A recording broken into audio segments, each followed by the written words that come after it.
सैफ अली खानवर हल्ला करणाऱ्या आरोपीला ठाण्यातनं अटक, तर ठाण्याच्या कासारवडवली भागातनं हल्लेखोराला बेड्या. गुन्हे शाखा आणि वांद्रे पोलिसांची संयुक्त कारवाई.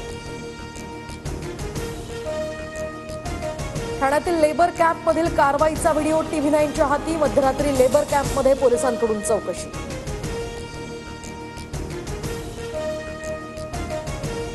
मोहम्मद शहजाद या आरोपीनं सैफवर हल्ला केल्याचा पोलिसांचा दावा. तर पकडलं जाण्याच्या भीतीनं आरोपीनं स्वतःचं नाव बदललं. विजय दास असं नाव सांगितलं. पोलिसांची माहिती.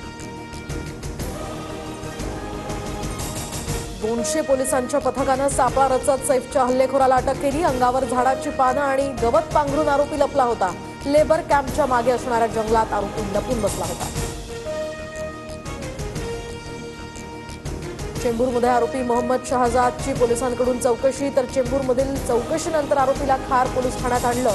खार पोलीस ठाण्यात या आरोपीची चौकशी सुरू. आरोपी मोहम्मद हा चोरीच्या उद्देशानं सैफच्या घरात प्रवेश करून त्यानं हल्ला केला. आरोपीला बांगलादेशी असल्याचा तो संशय पोलिसांना आहे. पोलिसांची माहिती. अभिनेता सैफ अली खानच्या तब्येतीत सुधारणा. सैफ अली खानला उद्या डिस्चार्ज मिळणार. मुंबई पोलीस सैफचा जबाब नोंदवणार.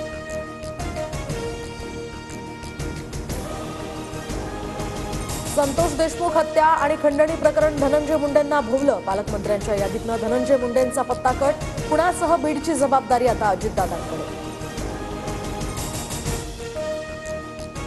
बीडचं पालकमंत्री पद घेण्यासाठी मीच अजितदादांना विनंती केली होती. दादांनी जबाबदारी स्वीकारली, याचा मला आनंद.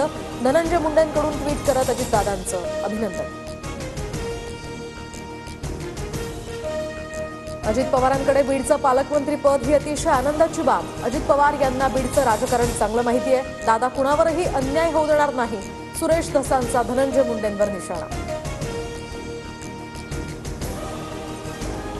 रायगड जिल्ह्याचं पालकमंत्री पद हे आदिती तटकरे यांच्याकडेच. तर मागून सुद्धा भरत गोगावले यांना रायगडचं पालकमंत्री पद नाही. तर उदय सामंत रत्नागिरीचे, तर नितेश राणे सिंधुदुर्गचे पालकमंत्री. रायगडच्या पालकमंत्री पदावरून महाडमध्ये राडा. तर भरत गोगावलेंना डावलल्यामुळे शिवसैनिक आक्रमक. शिवसैनिकांकडून मुंबई गोवा महामार्गावर टायर जाळून निषेध. मुख्यमंत्री देवेंद्र फडणवीस दावोस दौऱ्यासाठी रवाना. पुढील 4 दिवस मुख्यमंत्री फडणवीस दावोस दौऱ्यावर.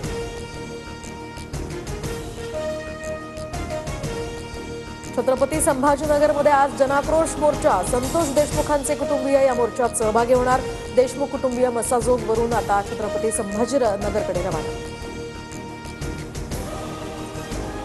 मराठा समाजातील कुठलाही माणूस स्वतःला कुणबी म्हणून घेणार नाही. आम्हाला कुणबी आरक्षण नको. भाजप नेते नारायण राणेंचं वक्तव्य.